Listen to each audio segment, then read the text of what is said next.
ప్రజల వద్దకే రెవెన్యూ అధికారులు నేటి నుంచి అన్ని మండలాల్లో రెవెన్యూ సదస్సులు మానవీయ కోణంలో భూ సమస్యలు పరిష్కరించాలి. రెవెన్యూ అధికారులతో సమీక్షలో పొంగులేటి మాట్లాడినటువంటి మాటలను చూస్తూ ఉన్నాం. ఇది ఈ రోజు నుంచి భూభారతి పోర్టల్ అనేది రాష్ట్ర వ్యాప్తంగా అమలు చేయబోతా ఉన్నారు. గతంలో జరిగిన తప్పులను సరిచేసేందుకు రెవెన్యూ వ్యవస్థను ప్రక్షాళన చేసి భూపరిపాలనను ప్రజల వద్దకే తీసుకెళ్తున్నామని మంత్రి పొంగులేటి శ్రీనివాసరెడ్డి తెలిపారు. రాష్ట్ర వ్యాప్తంగా రెవెన్యూ సదస్సులు నిర్వహించనున్న నేపథ్యంలో సోమవారం ఆయన అధికారులతో సమీక్ష నిర్వహించారు. ఏప్రిల్ 14న భూభారతి చట్టాన్ని అమలులోకి తెచ్చిన తర్వాత మొదటి దశలో ఏప్రిల్ 17 నుంచి 4 మండలాల్లో, రెండో దశలో మే 5 నుంచి 28 మండలాల్లో రెవెన్యూ సదస్సులు నిర్వహించామని గుర్తు చేశారు. మూడో విడతలో మంగళవారం నుంచి 20వ తేదీ వరకు రాష్ట్ర వ్యాప్తంగా మిగిలిన అన్ని మండలాల్లో రెవెన్యూ సదస్సులు నిర్వహించబోతున్నామన్నారు.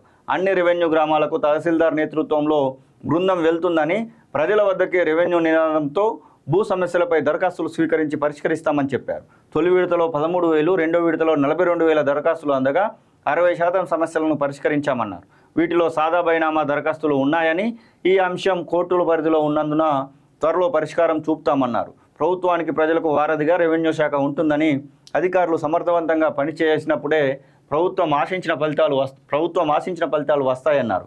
గత ప్రభుత్వంలో కొందరికే పరిమితమైన రెవెన్యూ సేవలను గ్రామ స్థాయిలో అందించేందుకు కాంగ్రెస్ ప్రభుత్వం కృత నిశ్చయంతో ముందుకు సాగుతోందన్నారు. జిల్లా కలెక్టర్లు మానవీయ కోణంతో భూ సమస్యలకు పరిష్కారం చూపాలని సూచించారు. ఎప్పటికప్పుడు క్షేత్రస్థాయిలో పరిశీలించి భూ సమస్యల పరిష్కారంపై ప్రత్యేక దృష్టి సాధించాలన్నారు. ప్రజల వద్దకు వెళ్లే రెవెన్యూ బృందం కూడా మానవతా దృక్పథంతో వ్యవహరించి, మానవతా దృక్పథం అంటే మరి డబ్బులు కిందికెళ్ళి చేయబెట్టుడు కాదు నాయన. గతంలో చూసినాం మనం, మేడ్చల్ ఎంఆర్ఓను కాల్చి చంపేయాల్సినటువంటి పరిస్థితి వచ్చింది. రైతు ఆవేదన, అటు ఎంఆర్ఓ ఆఫీసులో ముందట ఆత్మహత్యలు చేసుకొని చనిపోయినటువంటి రైతులను కూడా చూసినాం. అట్లాంటి పరిస్థితి అయితే మాడాలి. భూభారతి చట్టం దేశానికి రోల్ మోడల్గా నిలవనుందని మంత్రి పొంగులేటి అన్నారు. జనగామ జిల్లాలోని పాలకుర్తిలో సోమవారం ఆయన మీడియాతో మాట్లాడుతూ, బీఆర్ఎస్ తెచ్చిన ధరణికి కాంగ్రెస్ ప్రభుత్వం తీసుకొచ్చిన భూభారతికి నక్కకు నాగలోకానికి ఉన్న తేడా ఉందన్నారు.